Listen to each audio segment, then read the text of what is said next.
మాజీ మంత్రి జీవన్ రెడ్డి సొంత పార్టీపై మరోసారి విరుచుకుపడ్డారు. పార్టీపై తీవ్ర స్థాయిలో విమర్శలు గుప్పిస్తూ ఆవేదన వ్యక్తం చేశారు. కాంగ్రెస్లో సీనియారిటీకి కనీస మర్యాద ఇవ్వడం లేదని అసహనం వ్యక్తం చేశారు.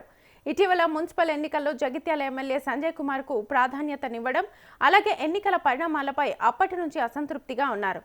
అయితే కాంగ్రెస్ పార్టీలో కొనసాగడంపై పునరాలోచనలో ఉన్నారని, అవమానాలు ఇంకెంతకాలం భరించాలని జీవన్ రెడ్డి ఆవేదన వ్యక్తం చేశారు. సమయం సందర్భం వచ్చినప్పుడు నిర్ణయం తీసుకుంటానని వెల్లడించారు. పార్టీ మార్పుపై ఇప్పటి వరకు ఎలాంటి నిర్ణయం తీసుకోలేదు. నేను ఏ నిర్ణయం తీసుకున్నా కార్యకర్తలకు సంప్రదించి మీడియా ద్వారానే వెల్లడిస్తానని తెలిపారు. బీజేపీ బీఆర్ఎస్ నాయకులు జీవన్ రెడ్డిని సంప్రదించారని వచ్చిన వార్తలు ప్రాధాన్యత సంతరించుకున్నాయి. జీవన్ రెడ్డి కాంగ్రెస్ పార్టీకి గుడ్ బై చెప్పేందుకు ఇలా మాట్లాడుతున్నారని, ఆయన త్వరలోనే బీఆర్ఎస్లోనైనా లేదా బీజేపీలోనైనా చేరే అవకాశం కనిపిస్తుందని రాజకీయ విశ్లేషకులు అభిప్రాయపడుతున్నారు.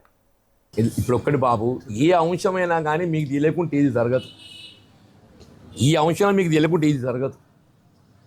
సరే, నేను మున్సిపల్ ఎన్నికల ఫలితాలు వెలువడ్డ నాడే చెప్పాను. నేను అంటే చైర్పర్సన్ ప్రకటింపబడ్డ నాడే కాంగ్రెస్ పార్టీలో కొనసాగడం కొంత ఆలోచించుకునే పరిస్థితి ఏర్పడ్డది అని చెప్పి నానాడే చెప్పాను. అంతే తప్పేదైతుంది కదా, దాని ఫర్దర్ ఇంతవరకు ఏం మూమెంట్ లేదు. చూద్దాం, లెటర్స్ సి. ఏది ఉన్నా కానీ ఏదైతుందో మా మిత్రులు ఉన్నారు, మీరు ఉన్నారు. సమయం సందర్భం వచ్చినప్పుడు ఏదైతుందో ఏ నిర్ణయం తీసుకున్నా మీ ద్వారానే విలువ. ఇప్పుడు ఒక్కటి బాబు, ఏ అంశమైనా కానీ మీకు తెలియకుంటే ఇది జరగదు. ఈ అంశం మీకు తెలియకుంటే ఇది జరగదు. సరే, నేను మున్సిపల్ ఎన్నికల ఫలితాలు వెలువడ్డ నాడే చెప్పాను. నేను అంటే చైర్పర్సన్ ప్రకటింపబడ్డ నాడే కాంగ్రెస్ పార్టీలో కొనసాగడం కొంత ఆలోచించుకునే పరిస్థితి ఏర్పడ్డది అని చెప్పి నానాడే చెప్పాను.